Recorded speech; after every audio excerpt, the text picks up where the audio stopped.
Welcome again. I am your host, Mrs. M. Thank you so much for being here. I am going to take about 30 minutes of your time. And what I'm going to do is kind of go over some of the changes that are going on in the federal side and why this could be a perfect time for you if you're looking for doing state contracts. So, as we all know, FEMA is no longer going to be the way it is and the way it's been for years. And disaster recovery, and we call them disaster relief or disaster relief contracts, are contracts that are all about disasters. Whether you're doing products or whether you're doing services, that's what it is. Big, big, big, big, big money maker for small businesses. Why? Because you really don't need a past performance, because you can get started without having a lot of employees, and some of the other things that hinder you into going into larger markets. That wasn't the problem with disaster relief. Now, disaster relief had four areas, and the one that really was the best friend of small businesses is the disaster recovery. Disaster recovery was one of my personal favorites because I did a lot of products, being that I was in Florida, and I did a lot of services.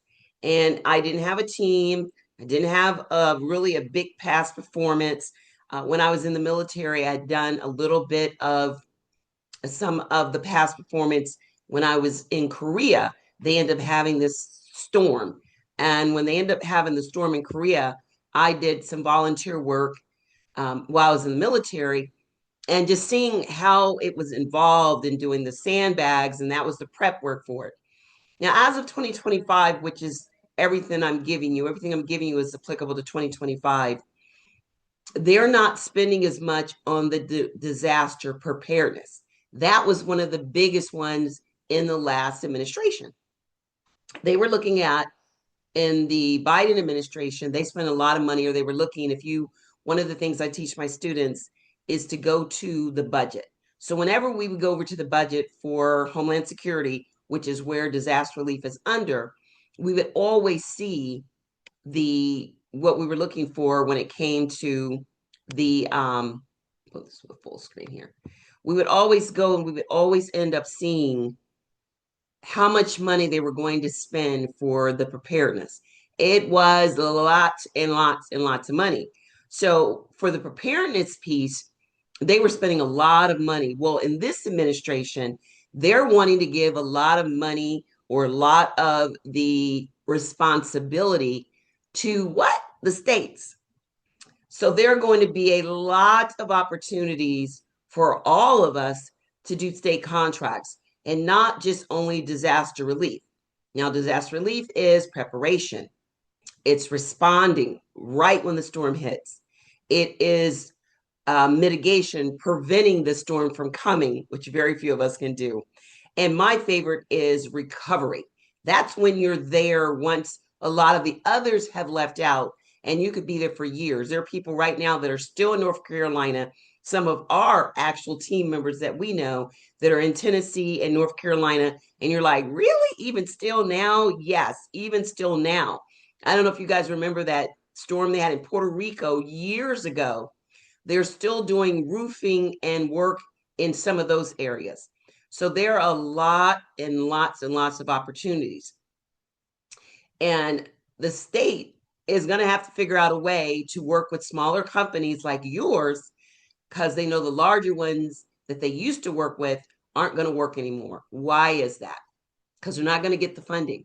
They're not going to get the funding from the federal. So they're not going to get all these federal grants. And I just saw today where the Homeland Security over FEMA, the secretary over FEMA, is asking Homeland Security to let her know of any federal grants or any contracts over $100,000 must get her approval. So that means that there are going to be a lot of states, from tornadoes to hurricanes to flooding to whatever you can think of. And the official hurricane season started on the 1st of June and goes to November 30th. Now, as time goes on, the stakes get higher because you start getting more storms that are churning. So, what does that mean for you? Well, first, let's understand that one of the things that I kind of like to share with you is just my journey. When I first got started, I was all everywhere. I didn't know what was up, what was down. I wasn't quite sure. What do I do first? Do I do the CAPE statement? What is a CAPE statement? Do I do my introduction letter?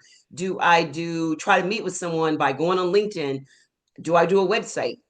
Do I build a team? How do I find out how am I going to get paid? I was everywhere.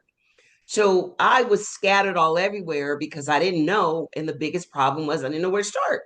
And knowing where to start is everything. You've got to meet the requirements, and this is even for state and definitely on the federal level. But there were so many different moving parts. And then the other thing is I was trying to be everything to everyone. If they asked, could I do it? Absolutely.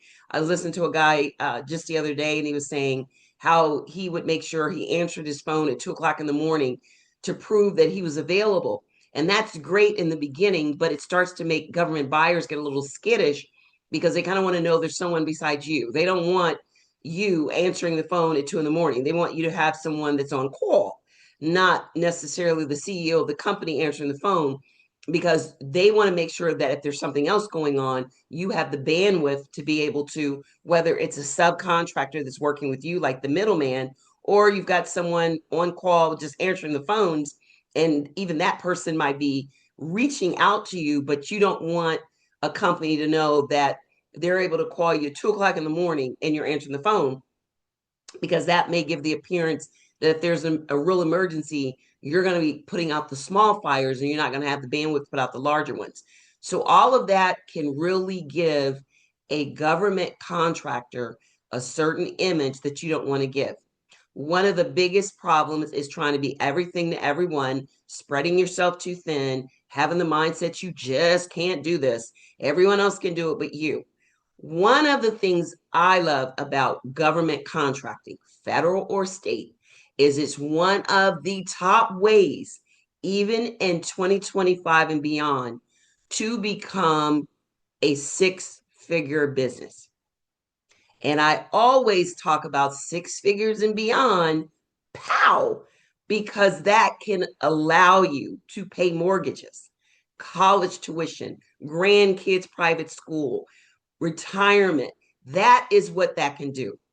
And there's not a lot of things that can do that other than investments, real estate, and business. Those are the three. If you look at most people that are wealthy on the Forbes wealthiest list, look and see where all of those are. They're either going to be inherited money because someone died and gave them money from a business. They're going to have real estate or investments. We focus a lot on business because a lot of us can start something small where real estate, you may need a lot more money. And when investments, you need a lot more money. Then, to really feel as if either you're going to have to leave it in the stock market for a minute or you're going to have to invest a little bit at a time. So if you have an IPO that's at $25, if you buy 100 shares, really not going to do a lot for you. But if you take that same energy and invest in a business, you'd be surprised how far you can go as an entrepreneur than almost anything. And the great thing about all of them, whether it's investing, real estate, or business, which is what we really focus on, is the fact that you can leverage it where you have freedom. That means you can do other things, literally do other things once you get your business set up. That's the key. You have to have your business set up. So when I got started and I was all everywhere and I couldn't ask anyone because a lot of people didn't really know and a lot of people weren't really telling you the right information. So I did a lot of falling down and getting up and falling down, and I wasted a lot of time until I start looking at one system that worked really well for me. And the one system that really worked well for me was my OBART system. My OBART system was something I found after doing a lot of trial and error. And trial and error can cost you.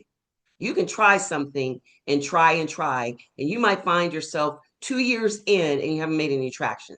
It costs you money because you could have found something that you could have used to work, whether it be something that you learned, something someone shows you, something you read that you can really implement and it works. So what I realized was the very first thing I had to understand was what I was offering to the government, whether it's state or federal, was the beginning of everything.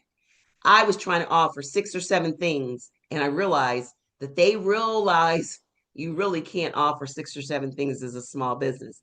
That's one of the advantages of a large business. But a lot of people think that's the advantage of a small business. That if you tell them, oh, I can do everything, here people always say, when they ask me, what do I do? I can say, I can do everything. Well, they're going to turn around and run if you say that because they know as a small business, you can't do everything. So they're actually looking secret. One of the things I realized, I kept hearing people say, niche down, find one thing that you do well. It made no sense to me. I thought, why would I be that specific when there's 15 other things out there? And if I only focus on one thing, I'm gonna miss all the other. But I kept not doing it. And finally, I said, you know what? I'm just gonna do it. I'm going to focus on facility support services and I'm going to get really good and focused on that. Then I'm going to create a proprietary name that I create on my own. And then I'm going to find 3 things that I do really, really well. And I focused on indoor air quality, which is a multi-billion-dollar industry. I mean, they make billions of dollars over buildings that are sick. Once I did that and I started talking to the government buyers, because I'm hit or missing, I'm throwing everything out there, but nothing's sticking. Once I realized that I was able to talk about what I could offer with such detail and clarity, they started really being interested. So I noticed, there is some truth to not being all everywhere and focus on one thing. So when you have your states, they're called NIPC. When you're doing federal, they're called NAICS codes. So that's kind of like the difference there. So I started looking at what I could offer to the state for the commodity codes. And I, start understanding that. And then the next thing I realized was, well, now I got to figure out who is going to buy what I have. I know there's a market for it, but who's going to buy it? So the next thing I had to figure out was who was my buyer. Well, there's various things you can do on the state level. You can go to different state procurements. I'm going to share one with you. I'm going to share my screen in just a little bit. But there's state levels procurements that you can go to. And the great thing about state over federal contracts, number two, number one is it's easier to navigate once you know what your offer is. Number two, when you figure out your buyer, you can really build a relationship. Remember the relationship piece. So I figured out who my buyer was by going to my state portal. Every state has a state portal that you, when you get done with this today, you need to be registered in. Most of them have 4 or 5. I'm going to share with you. My state was the state of Virginia. That's where I actually reside between Virginia and Florida. But today I'm in Virginia, so I'm going to share with you Virginia's portal and all the good things I love about it. So then I start saying to myself, okay, I'm beginning to understand that when I look at the buyer, the number one thing I need to look at with the buyer is how can I share with them that I know exactly what they're going through. So I start looking at them as one person. I start thinking of what is it that majority of the facilities need when you're doing facilities? Well, they need security and they need, where a lot of the buildings have a lot of dust and dirt. A lot of them are older. So when you did the indoor quality, they understood that you understood what their problem was because a lot of individuals don't understand that people get sick when the buildings are old and you have a lot of dust. So we came in and we created this Encore Enhanced program, our EEP program, and we came in and showed them what we could do in 15 minutes, which was read the air quality. I got this little attachment from Home Depot for like $28. I think I got it off of Amazon, and I went in there and showed them something cost me about $20 or $30, and they were absolutely amazed. And so they start looking at, oh my God, this person really understands what our problem is. Now I'm able to tell them I can save them money because if they don't have so many allergens in the air, they're not going to have so many people getting sick. And then that's going to help them when it comes to saving money in their agency. So this was one of the things I did on a federal level and on a state level. It worked with both of them. Now, when I talk about the buyer, you really want to get to know your buyer. But my favorite is the A for Avenue. Now, the A for Avenue can go federal or state, but we're talking about state contracts. So, why is the A for Avenue so great for a state contract? Because you don't need as much with a state contract. And I'm going to share a couple of things that you really don't need to be concerned with. I think I've got it right here. So, one of the things is there's going to be more avenues to win. Why? Because simply they're cutting a lot of federal dollars. The state is going to look for smaller companies because they don't want so much of the bureaucracy of the large companies. They don't want to deal with that. So this is the best time to come in on a state level because you're not going to have to deal with all the noise when they had all this money, and of course money didn't matter as much. Well, money matters a lot, and unfortunately, politically, there may be a lot of people that aren't going to be able to work that normally could work on some of the other, disaster just because of the political climate with some of the immigrations. So there are going to be, unfortunately, opportunities for other companies that may not have been able, or maybe they're going to look at doing some of the work themselves. Maybe they're going to be able to hire employees when they were once looking at doing the middleman. So just the uncertainty with the all the political stuff and just the federal cuts, there are going to be a lot of opportunities in state, especially when it comes to certain of the NIPC codes that are like the NACS codes. That's what the state codes are called. So when you look at your A for Avenue, you can really hone in on disaster. That's going to be a big one. But also there's going to be so many other opportunities in what I like to call pooled contracts. Now, pooled contracts, corporate contracts are my favorite. Why? I'm going to share with you why. You can win a contract and every county, city has them. You just got to go through a lot to find them.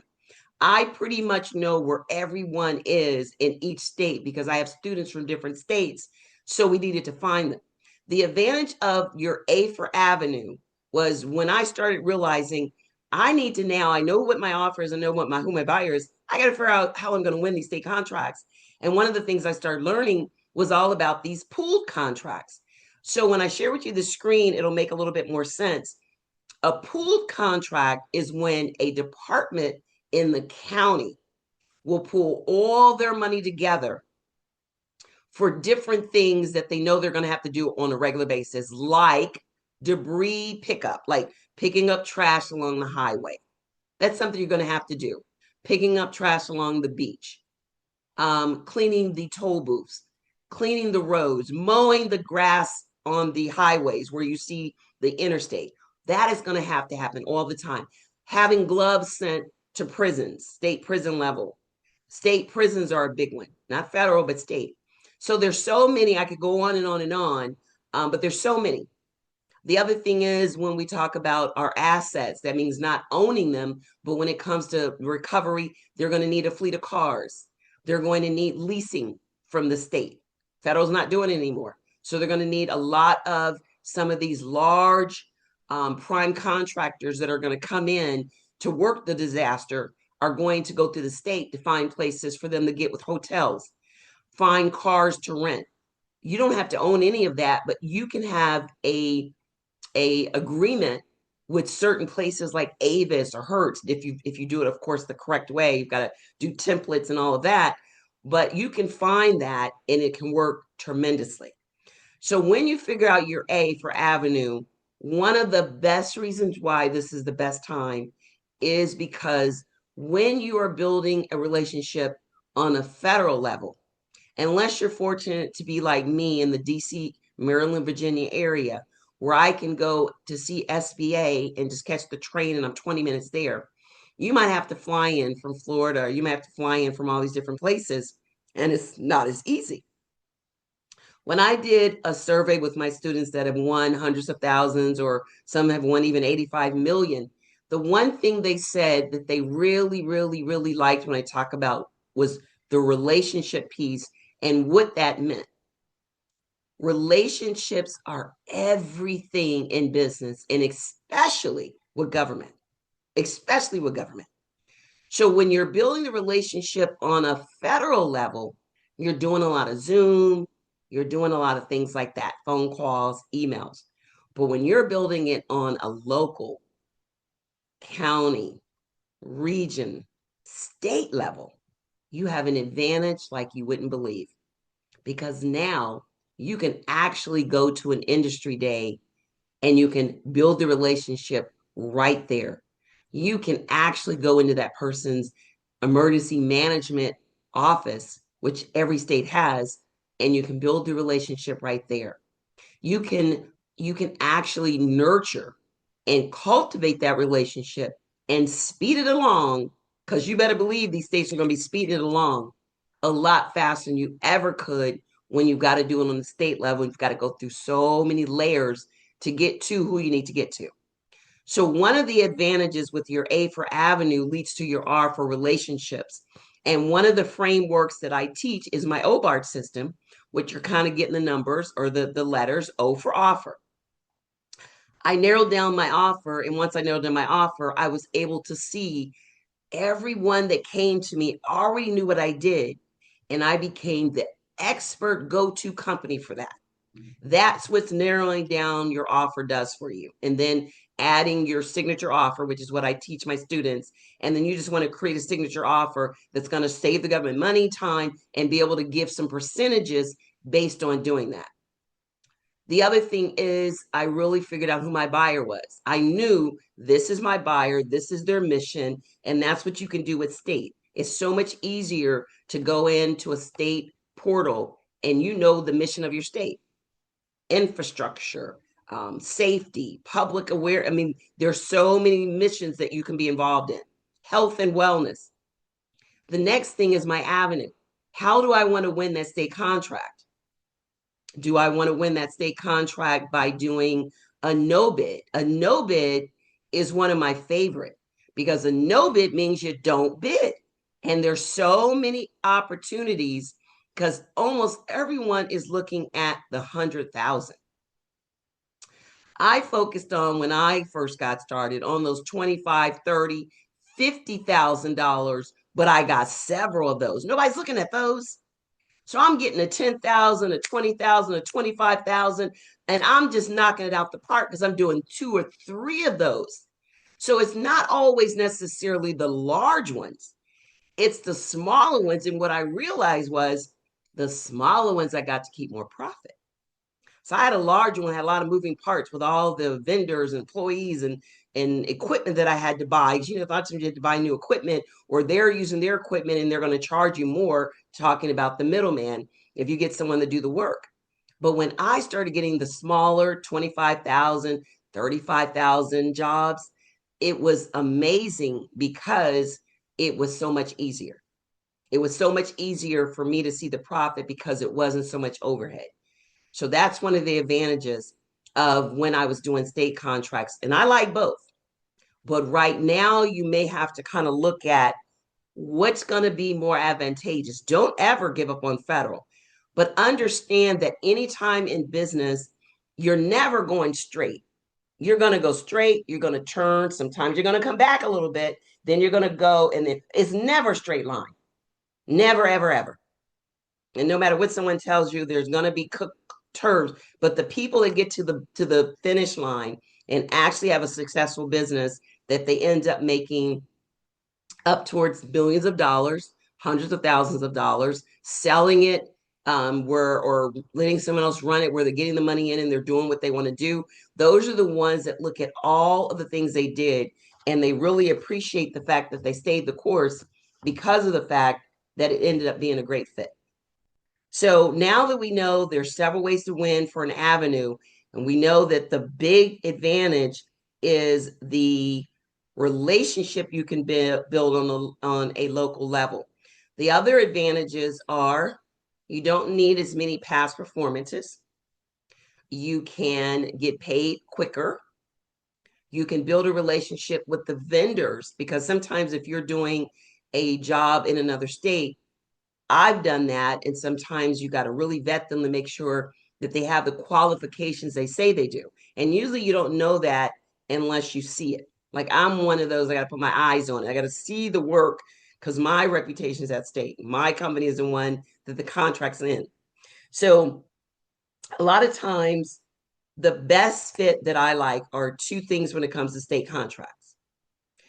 You don't need as much overhead. And the last thing is you can really team up.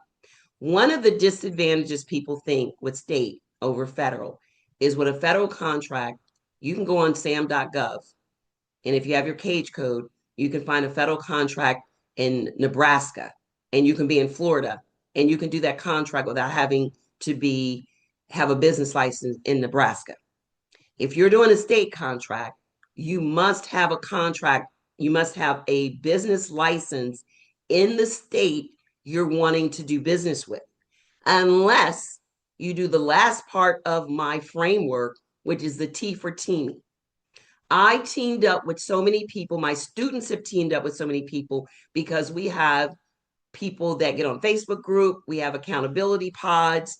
So there's easier ways to find someone to team up with as long as you put the energy and effort to keep the relationship going with some of the teaming people. Or if you didn't, you can always jump on the Facebook or you can always shoot us an email if you're a student and say, Miss M, I really want to team up someone in the state of, and you better believe we've got a list of, we have thousands of students. So we have a list of students that may have been getting busy. We just had a couple win $500,000 just the last couple of days. We're doing an interview with them tomorrow. And what did they win them? In state contracts, in products, and in state contracts and services. And they did a federal. But this was just recently. They've done a total of a couple of million. And they started with us 2 years ago. 2 years ago. And now they just won a $500,000 contract. And we're going to do an interview with them because they want to know about the funding. How do they get more?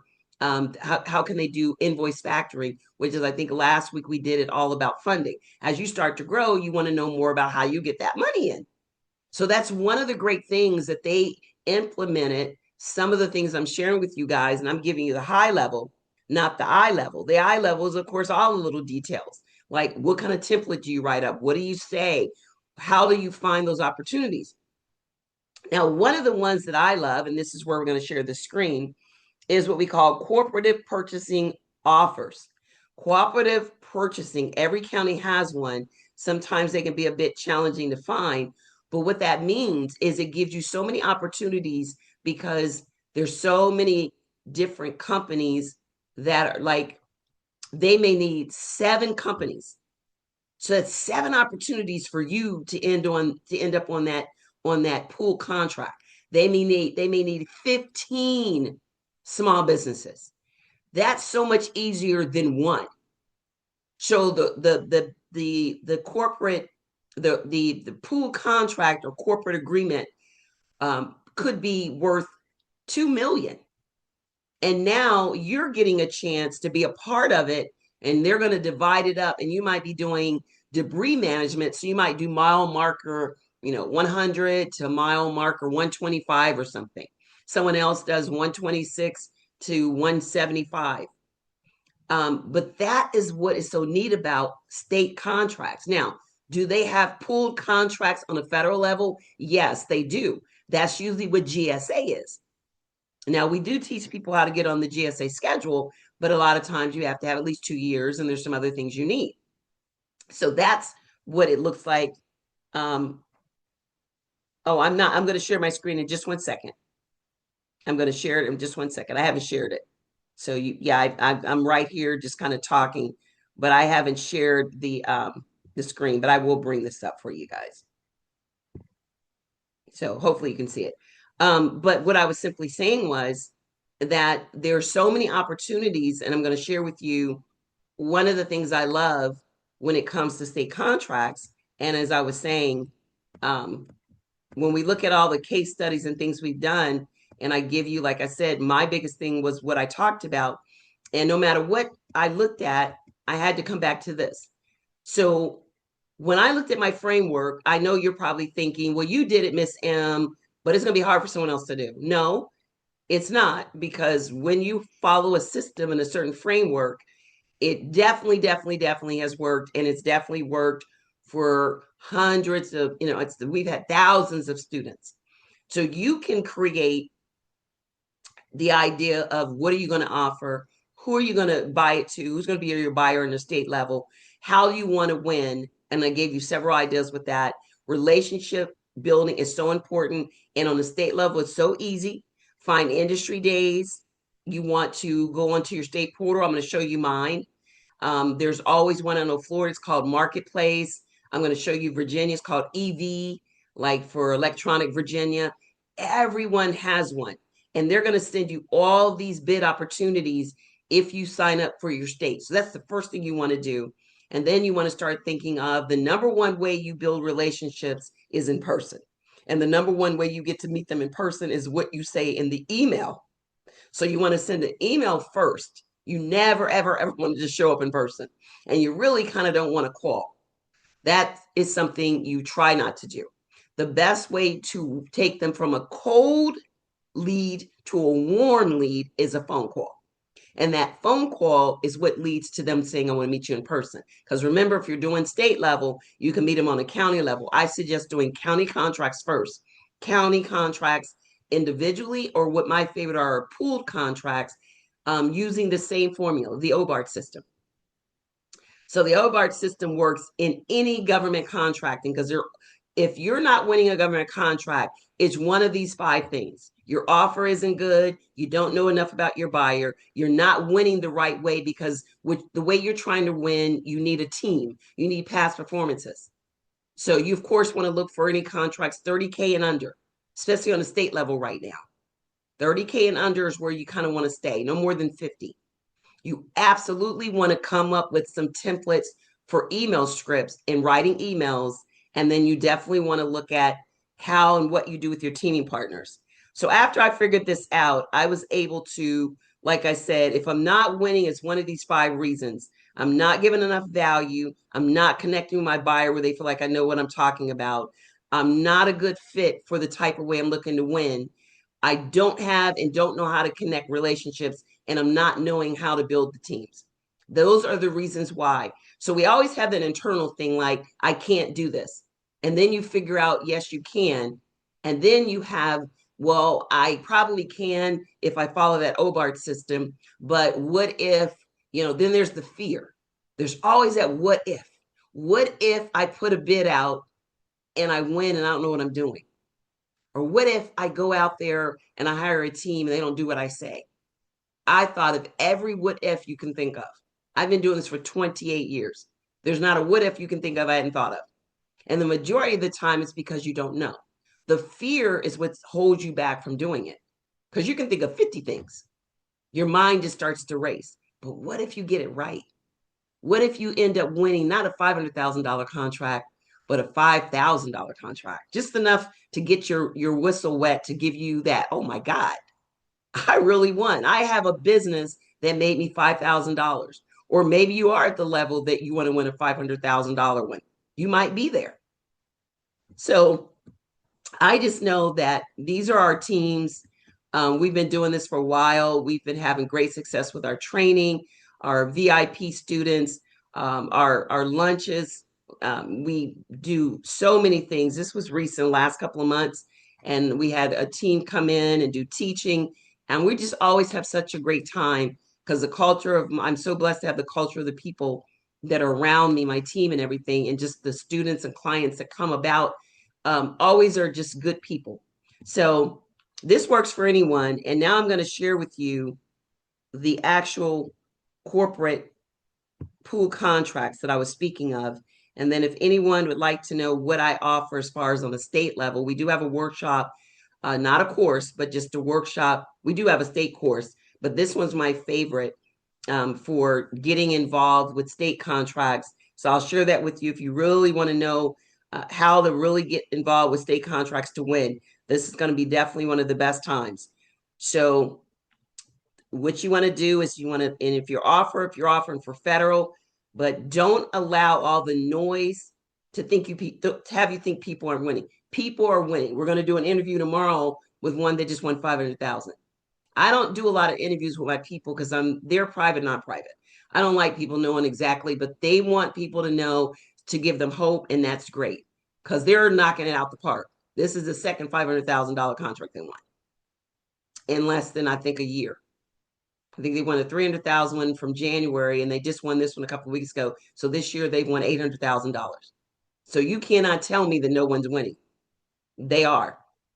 So one of the things that, let me share my screen and let's see if I can find it. So this is our pooled contracts for the state of Virginia. Like they have equipment rental services, and this contract is in Vermont. This was in Kentucky. This was in Virginia. This one's in Oklahoma, Oregon. So what I would do is I'm going to then go in and look, a lot of these have like it might be the contract might be $500,000. They give you the expiration date. They give you what they're looking for.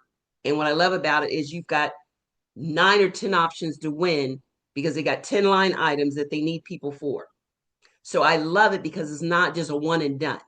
So the way I was able to scale so quickly with state contracts was doing the pooled contracts, and a lot of them are for a couple of years, and they give you an opportunity to win. And they start, these are the easiest way to get in because why? Think about it. It's not a single source of failure. If you mess up, they've got 9 more people in there. They just give somebody else what you were doing. So it's not like they're more apt to give an opportunity for a new business with no past performance and no team who they haven't tried out. They may give them the pool contract, but only give them a 25,000 part of it. And then of course, when it renews the next year, they may say, okay, now we're going to expand it because they did really, really great. So pool contracts are really great. And state contracts are so much easier to do on a pool level. There's a young lady that is a part of our group. She did disaster recovery, and she has done nothing but state contracts, and she's done millions. And she's only been doing it since March of 2023. And she's done millions and has not, and as a matter of fact, she still works a job because she wants to put all this money aside for retirement. So she is still working a 9 to 5, making millions of dollars. Is the same called co-op? Yes. So it's called pool contracts or cooperative contracts. That it just depends on your state. So that is exactly what it is. And like I said, this one is equipment. But I love it because this is where I did the best. Yeah, that is one of the things I love about it. So that's pretty much it for recapping why state contracts now. You're going to have so many opportunities. They're going to be running over opportunities on the disaster recovery just by itself. Then you've got so many other state opportunities because the federal is going to start allowing the states to deal with their own education. So in other words, for the next 4 years, the states are going to be pretty much on their own, and the federal is not going to give a lot of grant opportunities, nor are they going to do a lot of it for them. So the states are going to have to look for smaller companies like yours to help them make it through this. And they're going to have to, because they're definitely not going to want to raise a lot of taxes. So they're going to have to look for smaller companies to do more opportunities for them. And that's where you guys come in. If you know what you're talking about, you have your offer, you know who your buyer is, you know your best avenue, you know how to build those relationships, and you know how to do teaming. And all of that is with your offer. Think about what you can offer and think about what 3 things you can do when it comes to what you're offering. Your buyer, what are you going to do for your buyer? Your avenue, what's the best way to win? I gave you some examples. Your relationship and your teaming. Now, I've been doing my OBART formula, this framework that I mentioned, for years. It worked for me over and over and over. And trust me, after 28 years of doing this, I made a lot of mistakes and wasted a lot of time. I could have been a lot further along when I first got started, but I thought I could do it all on my own, and I thought that I'd be able to figure it out. And it took me a long time. But when I got that framework, it worked like a charm because it gave me the systems, it gave me the exact things I needed to do without having to think about it. Exactly. And the other thing is I use a lot of AI. Now, one of my girlfriends that does beauty salon said she didn't want to know anything about AI. I do.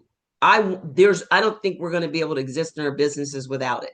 I've seen the amazing things that it does when it comes to for us for government, from the templates for doing the best capability statement to creating your capability briefing. So I will not have any courses, workshops, anything that I teach that I'm not going to use AI. It even shows you the best platforms to go on for finding some of the things. But the key to AI is you have to know what prompts to put in. That's why I do a lot of classes. I teach AI to for government and AI to I have a workshop for that. And I do that because you got to know what to say to it. It's the prompts that give you the information. And sometimes you have to go 3 or 4 levels and know exactly what words to use. And that's what I teach, the exact prompts. But state contracts are going to be the absolute buzz for the next 4 years for sure. Trust me. And the key is you don't want to be there when everyone else is there. You want to be there before. Everyone else is still somewhere else. You want to start looking at it before it gets to be the it thing, and then everyone else is bombarding it with, or like all up in arms about it. So this is where you can come in and look at it as a viable business, not a hustle, where you can come in and look at it by creating systems where you can take your time and look at creating your offer. Now, like I said, we have what we call our SMART workshop. It's all about state. We teach you all of that. And let me just share this with you, just to go through this very quickly. And that's us doing the various teaching as well. And that's your ladder. That's the framework that has led to success: offer, buyer, avenue, relationship, and teaming. So this is where you are. Hopefully, now I've given you 3 things people say. I can't do this because I don't know where to start. The framework definitely helps you do that. So think about that framework. I need money because it's not going to work. Relationships and teaming help that. You have the right relationships and teaming. I know I went almost 45 days without having to pay out any money with a contractor that worked for me. It was all about how I set up the contractor agreement. And I myself did the middleman, and someone paid me in 2 weeks. It was all about how I set the agreement up. So that's another thing that's not true. And then one of the other false beliefs that people have that's an internal thing is, okay, your framework, the OBART worked for you, it's worked for other people. You're saying you don't need past performance. You're saying that, you can do this. I still don't think it's going to work. That is your mindset. In your mind, you have a blockage that it's not going to work for you. So it's not going to work for you because no matter what you do, no matter how many master classes you go to and how many courses you take, if you don't believe that you can do it, you won't. You won't do it. You won't be able to do it. So you really have to envision that you can. And that's usually about fear and, well, it didn't work before. I've tried it and I did government and here I am with a cage code and I still haven't won any contracts. And you can go on and on and on. But it goes back to something you're not doing. Always, always, always, if you're not winning, because there's people that just won 500,000 and it's just 2 of them. They don't have a team, it's just 2, but they know exactly what to do.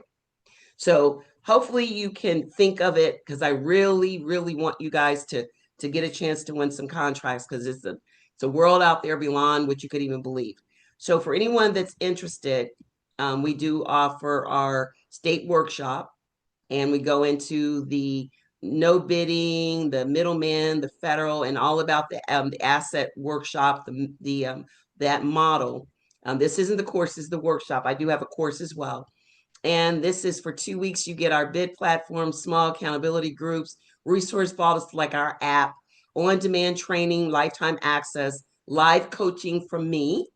We do a live coaching team, and then we nail down some things by using Chat GPT. You can use Anthropic. There's so many of them. Mod, Claude. There's so many. I like Chat GPT. That's the one that I love. But we teach all of those, and we've just had great success. And I know that if you guys put your mind to it, you can do the same thing. So one of the advantages of going with me is you're going to save time. You've got someone that's done it for 28 years, and I've got results. With you, you might get the results, you may not. So you look at what you think is the best fit for you. And it is $297. I'm going to put the link right here for anyone that may be interested. I'll put it right there. And what you would receive is for the 297 an actual on-demand platform, all of this information, chat GPT access, teaching you how to do that, because I have like a part called AI in government. And they just had a thing from the guy on Amazon saying a lot of jobs are going to be replaced. Even truck drivers are talking about with chat GPT. So they're going to be giving a lot of state contracts with people that do know. And that is definitely going to be something that you want to keep up with, whether you come with me or not. It's just all the changes that are going to be available with doing the chat GPT. But the one thing it can't replace is relationships. No matter what it does, it cannot replace building a relationship with someone that's going to award that contract. And that's one of the most important things. Relationship building is always going to be there. Always, always, always. As long as we have humans, and hopefully we'll always have humans. So what it would look like if you joined is you would have access to our platform, it's on our on-demand 24/7. We have a bidding platform for you. We have coaching. We have small groups, accountability groups. Any updates you get at no cost. And like I said, for the next hour, so that's 1250 until 150, it's $297 one-time investment cost. You're with me for life, and you have access to our support team, which is Tuesday, Wednesday, Thursdays. And if anyone has any other questions, I'm gonna put my number in here, and so you can give us a call if you had any other questions.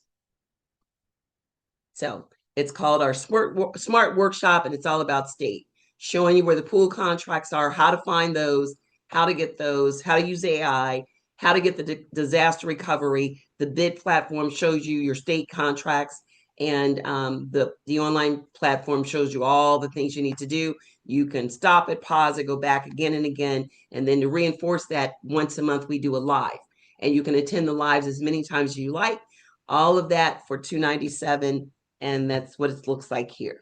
So this is what we have available, and I'll just share that with you. So that's it right there. Workshops, live, Facebook group, and the modules come up to about maybe 4 hours of lessons. And so yes, it's normally $497, it's $297. We have for the next 20 minutes, we do it for an hour. So all you do is there's that link that I put in the chat. If anyone's interested in the workshop, this is a brand new one. So if you've ever taken it before, this is something new. This isn't the DRC one, the disaster recovery. This is a brand new one with AI in it, state pool contracts and such. So this is a new one. This isn't anything I've ever offered before. Any questions? Anything at all? Okay. Well, I enjoyed it. I hope you guys got something out of it. State is the way to go. Look at your offer, your buyer, your avenue, your relationships and teaming. Craft those email templates so that you get their attention.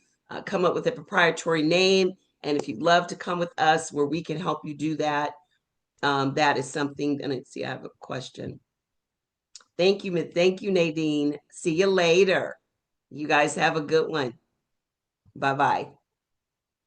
One second. I took with class. Yours, Malik, yours is more advanced, so you're good. Yes, you're good. Yours was the course. So if you need any updates, you don't have to worry about anything. Okay? You're good. Yes, we have a course and we have a workshop. We start some people with the workshop first. He took the course. So, all right. Well, you guys have a fantastic, and Malik, give me a call when you get done. Can you give me a call, Malik? Or you can let me see if I can go back in here. If you could give me a call, I'd love for you to call me, because do you have any recommendation how to build relationship with city that always go with the lowest pricing bid? Yes, you're going to have to convince them, because they're not going to go with the lowest pricing bid on everything. They're not. There are going to be some things that the lowest bid, lowest technical price is not going to be accepted. So people bid on two things: value and pricing. You're now some industries, it's all about the price because they feel everybody's going to do it the same way. There are some industries where there's going to be a difference in how you do it is going to make the difference in how they pay you. Not every industry is that way. So for instance, landscaping. They may feel that a landscaper is going to cut the grass the same way, use the same machine. You're going to have to convince them that you're doing something different. And that's kind of what we help you with. You're going to have to convince them that you're doing different training. You're implementing something that not every landscaper is doing, because that's when they treat you like a commodity. Everyone's doing it the same way. Everyone's using the same machine. Everyone's using the same kind of sod. Everyone's doing the same thing. So all they're going to care about is who can do it the lowest, and they're going to race down to the bottom. So there is a formula, but it does take time, and I don't have the time to do it there. But the key is you're going to have to demonstrate that you're not like everyone else, because trust and believe, no matter what they say, they're not paying everyone the same. That's the key. It's just when you're doing cybersecurity, it's probably easier to convey you've got a specialized, SaaS, software as a service. So it's going to be different than if you're doing landscaping or you're cleaning windows. They feel anybody can clean windows. Anybody can get up there and clean some windows. So you're going to have to talk about, well, it's the training that we put into the person. They're cleaning with a different solution. It's going to dry. You got to give them value. That's the key. You got to give them some value. Like for services, they have a better bargaining position. But I am focusing, yeah, if you're focusing on products and supplies, then you're going to have to give them, it's going to have to still be, it's no matter what you're doing, you can always have a reason for value, no matter the product or supply. I did products and supplies, but I was still able to differentiate why you should pay more for my product or supply. Always, always, always. That's the key. Got to be able to give them something that they don't feel everybody can get. Like I went to go get my nails done one time and the lady was really rude. And I remember she put me in the water and she wasn't ready for me. And I caught myself saying, I'm getting ready to leave. I've been waiting for 30 minutes and no one had waited on me, but she had me get in the water. I guess she didn't think I'd leave because I was in the water. Well, she was wrong. I left. I sat there for 30 minutes and I told her, there is a nail salon on every corner. And I was right. But then I went to this one nail salon and when I got there, they gave me water. When I got there, it was quiet. When I got there, there wasn't a lot of talking, which is one of my favorite things because I'm there to relax. When I got there, they had a certain kind of nail polish that stayed on my nails longer. So you see what I'm saying? I left out of there paying more, but I got a better value than I went to the place that was cheaper, that was just like everybody else. So as long as you sound like everyone else, look like everyone else, and your products and your services sound like everyone else, and I know in products what you can do to differentiate, that's the key. You're gonna have to show that you're not like everybody else. That's what it's all about. And that's in business anywhere. Because I never was the cheapest. Never, ever, ever. I've never been the cheapest. Not when it comes to price, because my goal is to add so much value that I don't have to get down to the lowest amount. Because even what is it? Warren Buffett says buy value stock. That's why he's a multi-billionaire, because he understands we can go and get something that costs $20 and it tears up, or we can spend 60 and we keep it for years, or spend 20 and it tears up after one wash. Which one's more expensive? Think about it. So anyway, if anyone's interested, I'm going to put the link in here again. Malik, I would love if you reach out and give me a call. I wanted to talk to you for a minute. So this is the number, and we help you with your signature statement and all of that. And I'm going to put the link in here again. If anyone wants to join, it's $297 at one time, and we help you with all of those things and more. So you guys have a fantastic day. Thank you for being here. And I look forward to seeing you guys soon, and much success. Take care. Bye-bye.